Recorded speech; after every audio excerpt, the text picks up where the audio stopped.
And we're live. Welcome. Hello, ladies. My name is Taylor Thompson. We're live here in the She Network. I hope everybody had an amazing 3-day weekend. I feel like we've been on longer than 3 days. Don't you think, Lynette? I feel like we've had a longer break than 3 days, but I'll take it. We're here with Tuesdays with Taylor. And I have my beautiful friend here, Miss Lynette Cunningham. So as you guys are coming on, please introduce yourself. Please let us know you're here. Please give us a shout out and let StreamYard know that, give them permission to say your name so you're not just a Facebook user to me. And Lynette, we see like who is joining us here. So as you're coming on, let us know. We want to say hi. We want to say welcome. And let us know, maybe if this is your first time on. If you're a brand new member, we want you to go in the group. We want you to introduce yourself. We want you to say, hey, tell us who you are. Tell us what you're about so we can meet and love on you and encourage you wherever you are. And invite your ladies on because we're getting ready to launch this puppy. So Lynette, how are you, my friend? I'm fabulous. How are you doing? I'm great. Thank you so much for being here today. I'm super excited to have you. Yeah, I'm happy to be here. Anytime I get a chance to kind of speak from my heart and share my little journey, I get excited about that because I know how impactful other people's stories were to me as I was going through the process. So when I'm given what I call a privilege like that, I take it seriously. I always try to really share from my heart. It's important to me. I love that. And I love that you say that because that's how we parallel you and I, because I think the magic is in somebody's journey. The magic is in their story, because that's how I came into this industry 27 years ago, was because of somebody's story. And I've never forgot that. So you just never know who you're going to connect with and sharing that journey. So I appreciate you sharing that. That's awesome. Absolutely. Absolutely. So talk about it. Let's talk about it. Well, okay. So my husband and I, it's kind of funny. I married my husband when I was 18 years old. So we've pretty much grown up together and we always ran businesses together. So when this network marketing opportunity was presented to us, it wasn't the first time that we were presented with an opportunity, but this time it came from Brandon's cousin. And you know how important timing is in our lives, right? Yeah. She came to us in 2009. And, it's interesting where we're at right now with the world and the state of affairs, because I see a lot of what we are going through right now, of what we experienced in 2009. 2009, it was more economic. Brandon and I had invested heavily in real estate. We had another traditional business doing interior restoration of automobiles. And our businesses took a pretty hard hit. Real estate, it took a hit in 2009. And what was your background? What were you, so you say you were married at high school sweethearts or? Well, he was from out of state, but I started dating him when I was still in high school. Yeah. And so what was your background? What were you both doing at the time whenever all this took place? So we both, I guess, have always been kind of driven and had a lot of confidence in things that we could accomplish, right? So when I married Brandon, within about 4 or 5 months of getting married, me being 18, him being 21, a guy that he rode dirt bikes with had a business that he wanted to sell and he offered it to Brandon. So we bought it and we started running. It was a metal refinishing business. And we ran that business, no experience, just kind of jumped in and did it. And that business, kind of ran its course and we were over it. We had to work in the middle of the night and chemicals and all of that. And another business came along. A friend had a interior restoration business. And actually in between that, Brandon taught motocross and I did modeling. So we were doing that thing for a little while. Then this other business came along of automobile restoration. We bought that. We were running that. Meanwhile, Brandon's grandparents had always invested in real estate and he saw them be able to reap the benefits of paying off real estate and then having like that residual check come every month. Yeah. And he wanted in on that action. Yeah. And so as we were able, we started investing in real estate. So we were kind of running 2 businesses, actually 6 corporations is what it was, when this network marketing business was introduced to us. So it's not that either one of us had a skill set that we, like, it's not like either one of us had gone to college for anything in particular. We just kind of dove in to being an entrepreneur and figured things out along the way. So yeah, it was kind of interesting where we were when this came along. But That's awesome. So 2009, I mean, that was a bad year for a lot of people, especially people in real estate. But yeah. I mean, that was a bad year for a lot of people. So, I mean, did you have kids at the time? So what was your family life like? So my kids were 2 and 4. And, it was funny because Brandon came home from work one day, just so frustrated for what time he was getting home from work. And his cousin had asked us to look at this business. And something about it was intriguing to me. So I wanted to know a little bit more, but I wanted him to know more with me because we did our businesses together. And so he was like, Lynette, what do you want from me? Like, what more can I give? And I was like, well, if you don't change something, nothing's going to change. And so he was like, fine, we'll look at it. We did, and we made the decision. But here's something that I want to share with you guys, because there was this underlying thought process in my mind. One of my motivators was that my husband wasn't happy, right? And when you're self-employed and not happy and making good money, it's kind of hard to get out of that scenario. And so that was one thing. But the other thing was this. My father was killed in a car accident when he was 51 years old. Wow. My mother was 50, had never worked. I was raised in a very traditional household. My mother never worked. My father was the breadwinner. And my mom kind of ran the household. And I had an amazing, amazing, happy childhood. And when Brandon and I got married, we kind of wanted that same scenario. That's how he was raised also. And I was very willing and able to help wherever needed, but it wasn't like I was out going to get my own career. It was more like this supportive process, right? The true help, the true helpmate. That's exactly what it was. And when my father was killed in that car accident, what I witnessed happen is, of course, all of our worlds stopped, right? But I watched that my mom, who had always been taken care of, no longer had a provider. And my younger brother was still living at home. I was 21, he was 14. And my mom had to figure out how to provide for herself and my brother. Fortunately, my dad had set it up that financially the house was paid for, but you still need money to live off of every day. And my mom had to go out and start cleaning doctors' offices for income. Wow. And I'm like, that's crazy. And as I started to recognize what the possibilities were with network marketing, I'm like, this is something we both can do. Because as I looked at Brandon and I's situations, our businesses were successful. I did all of the books on all of our businesses. But if Brandon wasn't out there doing the work, I had no books to do. Yeah. And this is such a, I mean, this is so profound because first of all, most people, I mean, really an entrepreneur, right? An entrepreneur in business for yourself, at the end of the day, you're still trading hours for dollars, even if you're your own boss, right? Yep. It's still, you're still trading hours for dollars. You're just answering to a different person, yourself, right? And the buck stops here, right? It stops there. Right.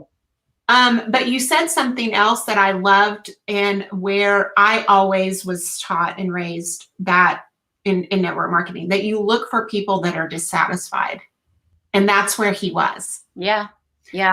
Dissatisfied with where he was. Now, the money was good, because sometimes people prejudge people in network marketing and don't approach them because they like, oh, they're a perfect family. They've got plenty of money. They don't need money. So they put them in a box, not realizing that they would do anything to get out of that box. They just don't have a path.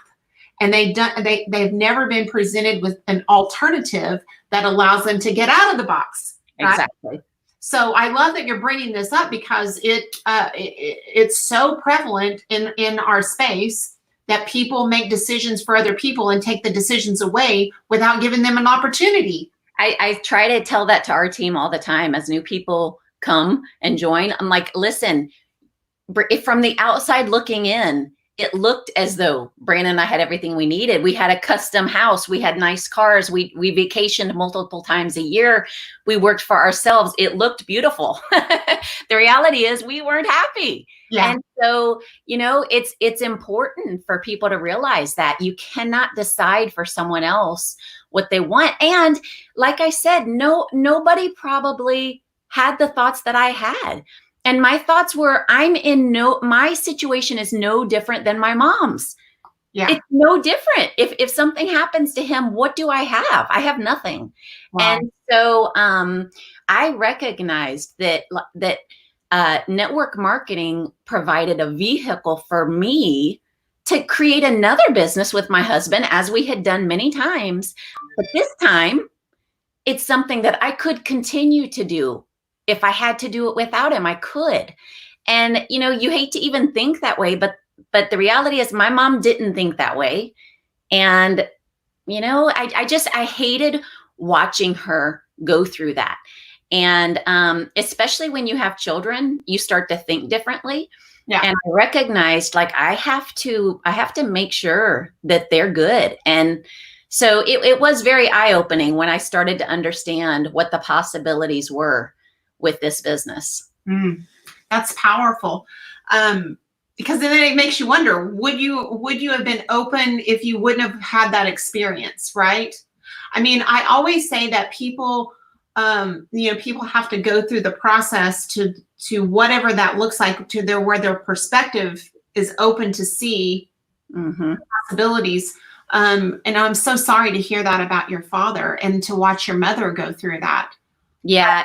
It's one of those lessons that you learn. It's a lesson nobody wants to learn, but once you've gone through it, it sure does make you have a whole lot more compassion for people as they endure different things, because until you've experienced something that traumatic, it's hard to imagine the feelings that you'd have.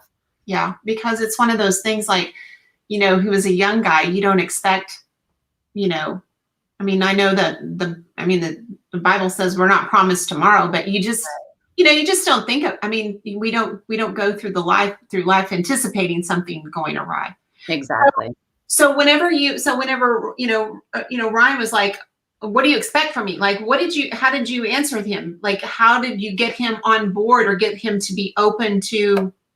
Yeah, well, I'm it's funny because, you hear this a lot in network marketing. If you don't change anything, nothing will change.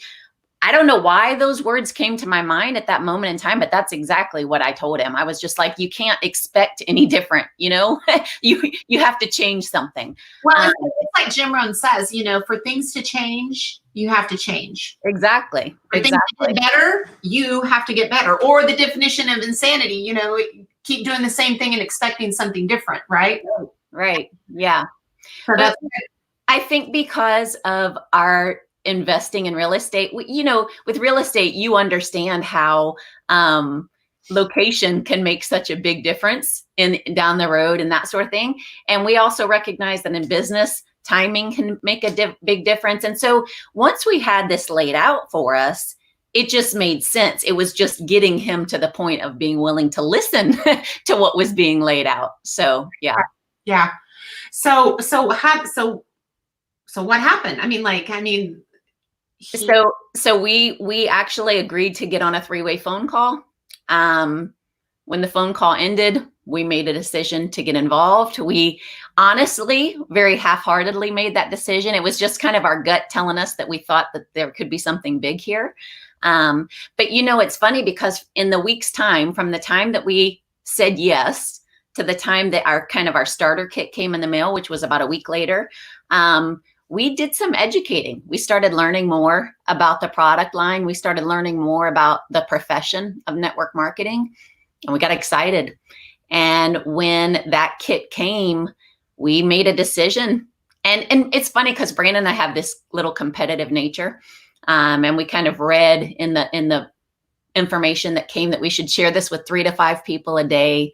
And so we were like, okay, then we'll share it with 5 a day each. And it became like this competition. Like at the end of the day, it was like, did you do your 5? I did my 5. And so it was actually like we served as each other's accountability partners, which in this profession, it's huge. I mean, you don't have a boss. We have all these other responsibilities. Sometimes we don't think as leaders, we talk about having accountability partners. You hear it a lot if you're new to the business, but you don't realize the significance of it. When I look back, I think, ooh, if I didn't have him as my little competitor, yeah, I don't know that I would have kept doing the do every day, because that's where it's at. Well, and on top of that, you know, not just the accountability partner, but somebody that had the same goal. Right. So you were unified in the vision. You were unified going in the same direction. And I will tell you that there's a lot of women that are going to be watching this. They were like, wow, you know, I wish my husband would get on board. Yeah. Right? I wish my husband and I could do that together. What would you say to that woman that's watching, you know, that's either doing it alone Mm-hmm. or doing it with a partner that is not interested, or even the partner like I had that was negative? Yeah. What would you say to that? Well, you know, it's funny because that is my thought process, is like, you know, having somebody do it with you is one thing. And honestly, it's not the norm. Typically, it's not the norm that you have couples working a business. Usually it's divided. But if you have the support, like if you've got the pat on the back, like, okay, go ahead, go do your thing, just embrace that. And whatever the situation is, you just have to embrace it and know what you know. Because I say all the time, you know, if a person doesn't fully understand it, then you can't expect them to have the same level of excitement and passion that you do. And because this business does require some sacrifice, if you're really trying to go for those upper ranks, it's important that you do all you can to keep the household happy while you're working towards your dream until they can visualize that dream with you.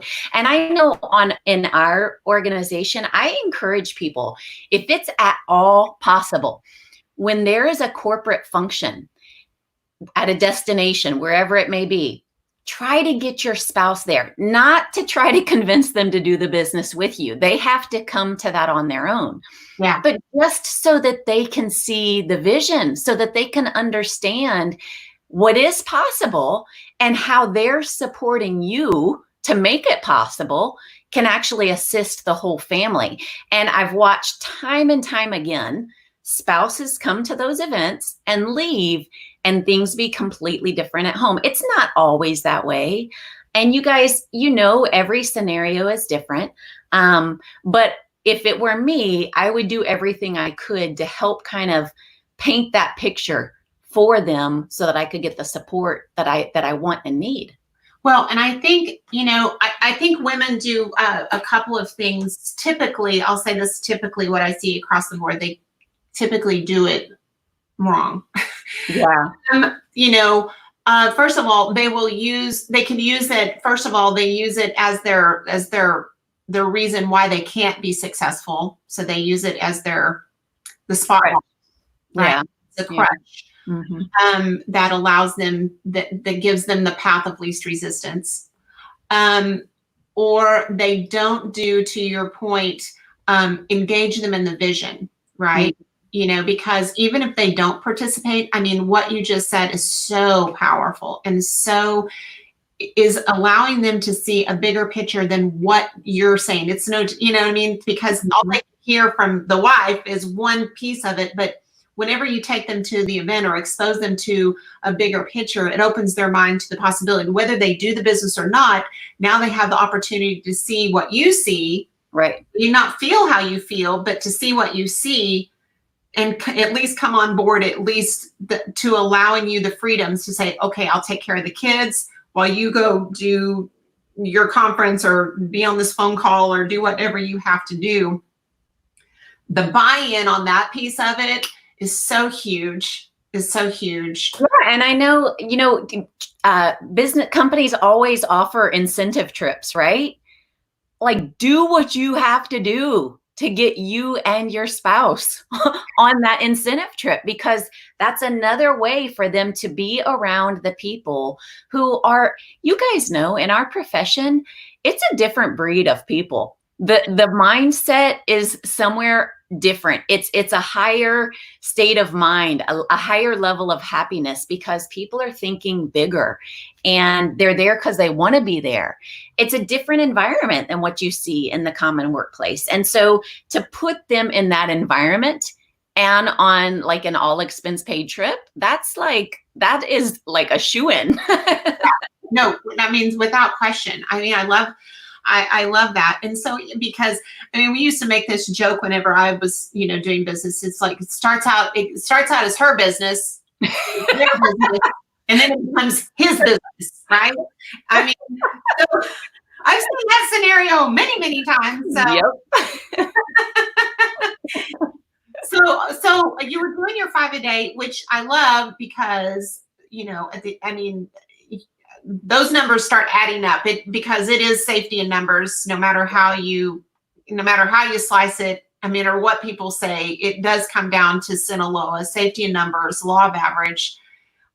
So what took place in the first month, the first 6 months? What kind of success did you have? Well, it's interesting because I've learned that it's so important for you to kind of help people to know what to expect, right? If they're brand new to network marketing, they don't know what they're shooting for. They don't know, the ins and outs. So fortunately, the people that were kind of mentoring us along the way had painted a little bit of a vision for us that at our first conference that the company was having, which was about 4 months after we had enrolled, they were suggesting that we had be at a point of having $10,000 in volume. And because they kind of set that mark for us of what we could attain based on kind of the activity that we'd been seeing, we hit that. And it was a big deal because we got recognized and, it just kind of helped us to see. And, it's interesting because I didn't even want to go to our first corporate event. I was under the impression that it was going to be like a pep rally. And I was like, I don't want nothing to do with that. Yeah. But they're like, no, you need to go. It'll benefit you. And, all the things that we now know. But I went kind of against my will. And I was like, oh, my goodness. And I think because that first event was so impactful for me, I really try to convey to people as they come into the business, get to that corporate event, because you can't hardly paint a picture for somebody on that scope any other way. Yeah. And for us, it was at that event that we truly kind of had the blinders taken off and we're like, okay, like we're going to do this now. Yeah. And we just came home and we're just even more focused on making it happen. I think that I tell people all the time prior to that event, I was building my business, like we were moving forward, we were growing, but it was almost like a vehicle, how you can have the emergency brake on a car. Your car can still go forward, but there's like this little tug, right? Yeah. Well, that's how I was building my business. And then after I went to that corporate event, it's like that emergency brake was released and it was time to go. Yeah. And so we just, put forth that business effort that we put forth in all of our other businesses, and we're consistent in our behaviors. And we hit the top rank in our company in 4 years' time, and having no network marketing experience and not even bringing other network marketers to the table. It was all like, my brother and my sister and my best man in the wedding and like all these people who had never done network marketing. Yeah. But we did it. Well, that's really, Oh, cool. I mean, now, okay, so I put this up here so you can see it. So I don't know who's saying this because it says Facebook user. I don't know your name because you have to let StreamYard allow me to see your name. But what she's saying is, thanks for this. I did win a trip and hopefully get him to go on with me. Well, I know you have a beautiful name, but we're going to trust that he goes with you. He goes with you because to Lynette's point, I will tell you, it's always about getting them to see a bigger picture outside the circle they stand in. It's always about that, where they can, make their mind up for themselves. I mean, and I love what you're saying about the event, because that's exactly what events did for me, Lynette. But I will say, I think people abuse events too. And I think people use events to abuse people with events. Do you know what I mean? Because I think whenever you use them in a right way, because Larry, we teach it, making them feel good about you, it, and them. Whenever you give them the opportunity to come, this will be the best thing for you. I've heard a lot of people use events like, well, if you don't go, you're just not serious and I'm not going to work with you. I mean, I think that's the negativity of the events that come at us. How do you feel about that kind of thing? Well, it's interesting because we had some leadership that we looked to and admired, and that was the mindset. And for a little while, we bought into that before recognizing, you know what? The majority of your business is made up of people who have zero desire of putting in the effort that it would take to get all the way to the top. They don't want it, and you can't want it for them. And if you start shoving stuff down their throat, they're going to leave. Yes. So we've learned that so much of our organization sticks around for the culture that we create as a team, the culture that the company provides. And if you're like slapping them around and telling them what they must do as if you're a boss, you're going to push them away. They're not going to stick around for that. Will they benefit from being there? Of course they will. But that's got to be their decision. And so what I try to do when I lead, if I personally enroll someone, I tell them, I'm going to tell you what I feel is going to give you the most success. You don't have to do it. I'm not forcing you to do it. I'm just going to set you up and kind of tell you the timeline of things that will help you to get along your way. But it's also important to know what their goals are. Because if you don't know what their goals are, you may be setting them up for something that they don't want. So yeah, I know exactly what you're saying when you say that. And that is not how you want to talk to people. I mean, this is, that's, what the Thompson rule, the 80, 15, and 5 deal that we've taught for years and years. Whenever you have that culture and you have that environment of being inclusive versus being exclusive, you win. And to your point, like we've always said, burning desire. They have to have the desire, willingness to work, and to be teachable in the process. And those things, those items, to your point, you can't teach. You can't teach those things. It comes from within. So right. That's very cool that you've created that kind of environment for your people, which is probably attributes, I would say, outside of your work ethic to the success that you've experienced.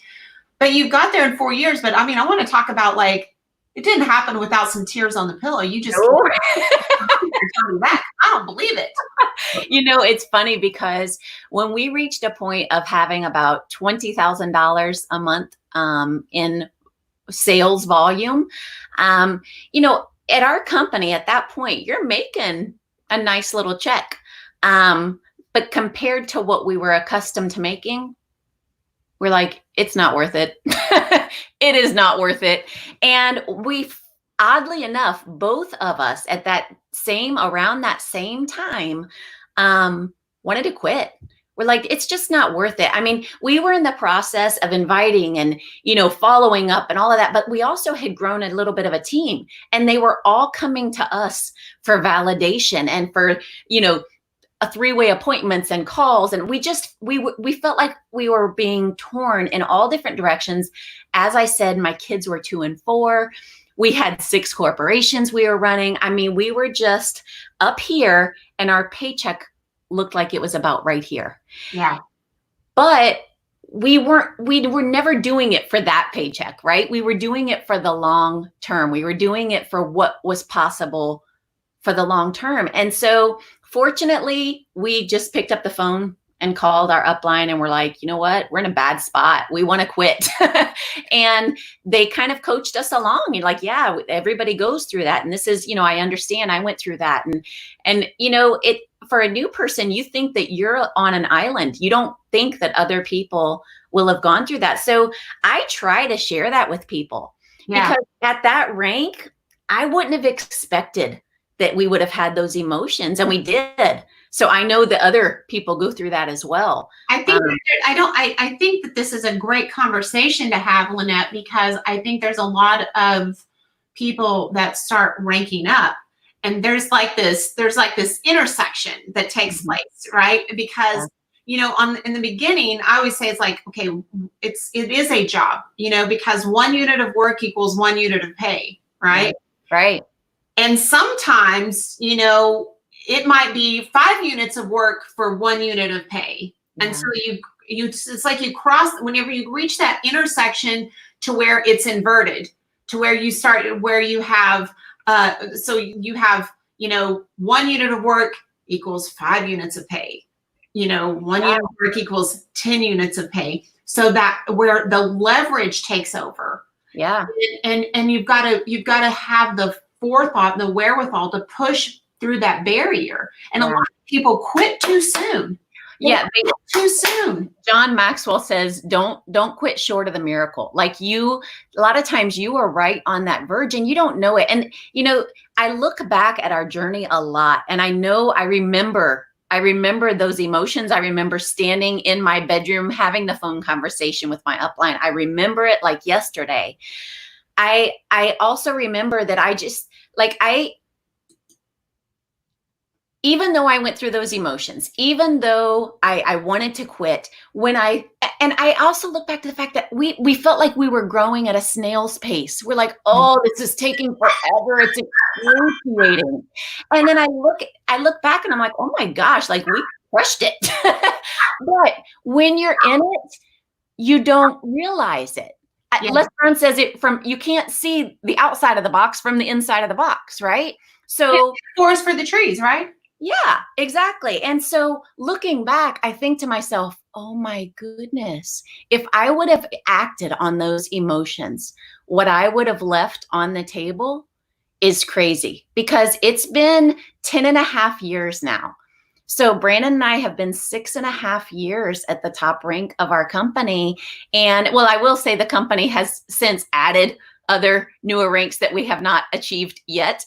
But the life that we've been able to live because of not stopping when it got uncomfortable, there's no words for that. I cannot even imagine had we acted on those emotions. So what I would say is, if you go through those feelings, if you go through those emotions, know that it's normal.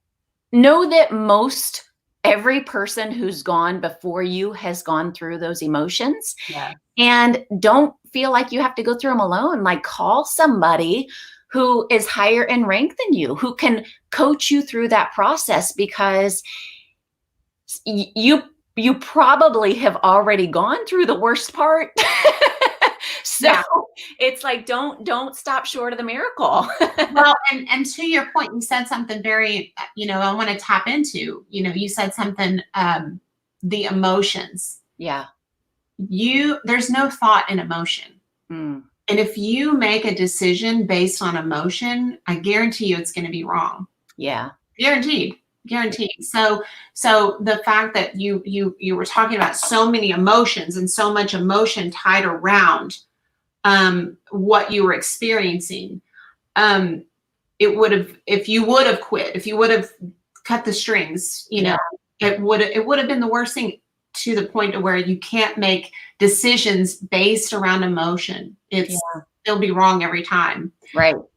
So yeah, well, thank goodness you didn't quit, because people, like, over the last 10 years, you've been able to serve and impact with your product and with the opportunity. I mean, that's amazing. Right. So that's been the only challenges that you faced? Well, and as we're sitting here thinking, I was wanting to share what's going on in my mind. And that is, for me, I think that a lot of times people have like really significant challenges, and other challenges appear not to be as significant. But the reality is, whatever your challenge is your challenge, right? So for me, I went through a process of, it took me 6 years to get pregnant. I dealt with infertility. And when I finally did get pregnant, like, everything about that baby, everything was going to be as good as it could be. I went through natural childbirth, like no drugs, like everything needed to be just perfect, because I went through so much to get to that point. Right. Well, and then I was able to conceive my second child right away. So I was fortunate enough to have 2 beautiful children. When we started this business, 2 and 4 years old, now I'm going to go out and be doing meetings with Brandon and, have to get a babysitter. And I'm like, I don't do babysitters. I don't do that. So like, the only people who had ever watched my children up until that point was my mom and my sister.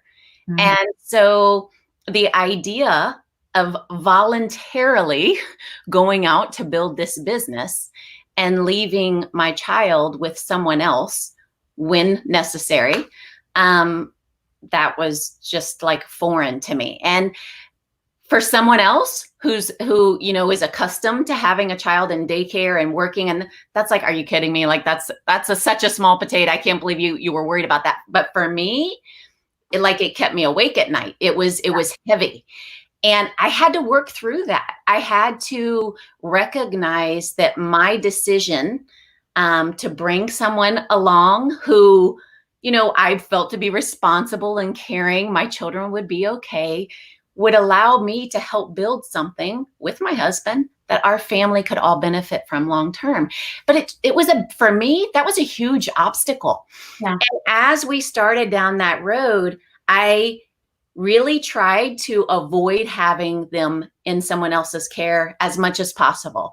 So it's funny, because some of the things that I did to be creative to ensure that they were still in my care instead of someone else's, there were a lot of times that when I would meet somebody for coffee and either serve as validator, or, it was my contact and someone else was there serving as validation, I would say, hey, could we meet at Chick-fil-A? They've got like a nice enclosed play area. And, I'd sit we'd sit just on the other side of the glass, and my kids would be in there. My kids thought it was the most amazing thing. And, I was getting to do my business. I'm like, that's perfect. I'm the rock star mom and the businesswoman. I'm getting so, you had to think outside of the box. I definitely would have preferred to do my appointments at Starbucks, but there's no play area at Starbucks. Yeah. I can't even tell you how many, I did this very thing, because I got into this business because I wanted mom care versus daycare. Right. So I had to go back to, why am I doing this business anyway? Right. I wrestled with the same thing. Yeah. And blessings to you that you were able to have children, Yeah. I think there's a lot of women that feel that way. I really think that a lot of women come into this business because they want that. They want to raise their children. They want to, and I call it the pleasure pain principle, right? Meaning that a lot of times, whenever you're in the pleasure of doing your business, you have the pain of not being with your kids. Or, or if you're with you have the pleasure of being with your kids and you have the pain of not building your business. Mm-hmm. Right. And so, that's why you have to really be intentional with your time. And I love the fact that whenever you can be creative, and still be able to do that. And the other thing that you're showing other people, it's a tell, show, tribe, do business. You're showing this other mom, hey, I'm doing this business around my kids. If I can do it, you can do it. Right. So you really create that kind of environment, again, of being inclusive and not exclusive. And so people are watching everything that you do. They're attracted to everything that you do, good or bad. Right. They're watching. And so I love the fact that you did that. I mean, and I would say too, because I feel like a lot of times we have these challenge and we work through the challenge and like, okay, that's behind me. But I think with the challenge of momhood, that for me, it just doesn't go away. Like we're 10 and a half years in and it doesn't go away. It just kind of changes masks, right?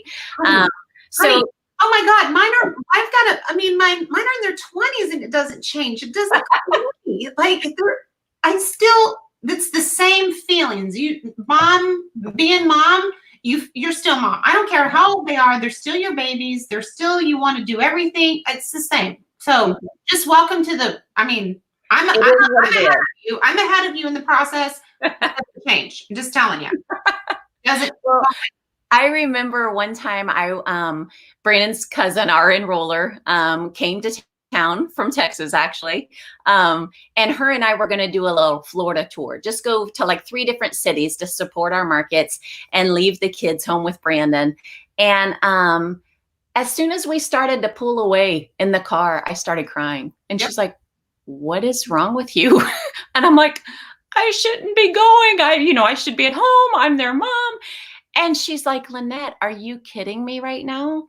And I was so thankful because the words that she gave me is exactly what I needed to hear at that moment in time. And she said, Lynette, when you're home, you're the go-to, right? And I'm like, yeah. And she says, so when you're not, who are they going to go to? And I'm like, their dad. And she's like, exactly. And if you don't give them those opportunities, you're taking away the privilege of a different type relationship that they're going to get to experience. And I was like, wow, that's true. Well done. Well done. Well said. I mean, I will tell you, it's a great point. But I will tell you that, for 10 straight years, Larry and I were going to Europe, every quarter, and gone for a week, almost 2 weeks at a time, to train and do business. Yeah. And every single time I went through the same thing, I cried. And my kids were in high school. Yeah. My kids were in high school. Yeah. So it doesn't change, but it's a great perspective I love that perspective and such a great takeaway for the ladies watching today, for sure. So tell me, in through this quarantine, what are the things that you've learned, about yourself, about how to do your business? Have things changed for you? How have they improved? I mean, can you give some words of wisdom? Well, I just think that you have to continue to stay cutting edge. You just have to continue to be willing to grow with things around you. 10 and a half years in this business, things have changed drastically. When we started, we did nothing at all on social media at all.